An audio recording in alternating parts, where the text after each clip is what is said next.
Welcome to this video on reflective writing, and in particular, how to connect personal experience with research literature. My name is Teresa Bell, and I work in the Writing Center at RRU. Railroads University is located on the traditional lands of the Cosapsan and Lekwungen ancestors and their families who have lived here for thousands of years. I'm grateful for the opportunity to connect with you here. Together, we can continue the history of people coming together to learn from one another on these traditional lands.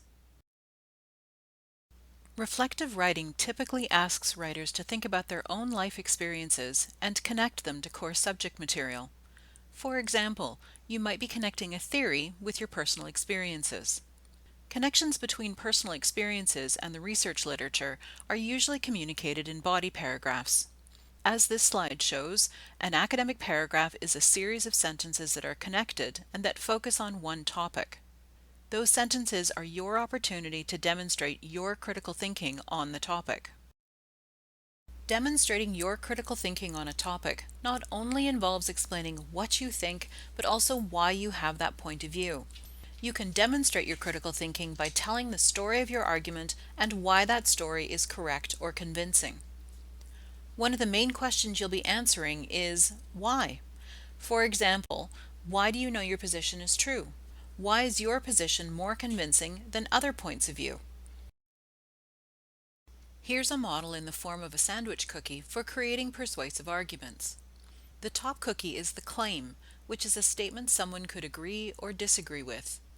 The evidence supports the claim, and in a reflective essay, evidence could come from your experiences as well as the research literature. Finally, the analysis explains the connection between the evidence and the claim and shows the reader why those connections are important. Those three pieces together will help you demonstrate your critical thinking skills, and in doing so, you'll create a persuasive argument. Let's look at those three elements a little more closely. In my example, I'm making an argument that a specific restaurant is the best place to go for breakfast, and I've identified two specific reasons. The food is consistently delicious and reasonably priced. With that starting point, I need to show my reader how I know the statement is true. I'm writing a reflective essay, so I can draw on my personal experience as well as other evidence to support my claim.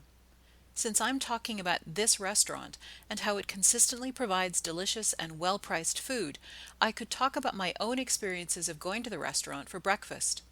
I could also look at other sources of information that demonstrate my experience wasn't unique, such as reviews and social media postings that demonstrate the consistency of the restaurant's excellent and affordable food. The analysis is where you show your reader the connections you're making between the claim and the evidence.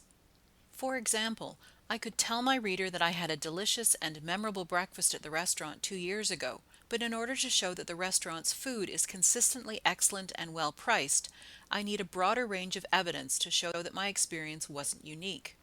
Drawing data from online reviews, whether formal or informal, would allow me to demonstrate that range, and in doing so, connect my personal experience with a wider body of knowledge. When connecting personal experience with research literature, try thinking of the connection in one of two ways. A. Explain the personal experience by the research findings. In this case, the fact that I had a terrific breakfast at the restaurant is explained by the number of excellent reviews for the restaurant. Or B. Discuss the research findings by applying your personal experience, such as reading numerous positive reviews of a restaurant and then having a personal experience where everything mentioned in the reviews is part of the experience. Those connections also apply when students are writing reflective works that connect personal experience and information from the research literature. For example, an author's experience of a conflict at work could be explained by a theory provided in the research literature. Conversely, a theory presented in the research literature could be discussed through the application of the author's experience of a workplace conflict. Both the personal experience and the information from the research literature are essential, and they work together to demonstrate the author's critical thinking on the topic. There's lots of information on the Writing Center website to help you with creating strong arguments that draw on both your personal experience and the research literature to demonstrate your critical thinking to your reader. If you're a Railroad student, please don't hesitate to contact us if you have any questions, and the final slide of this presentation gives you options for how you can reach us.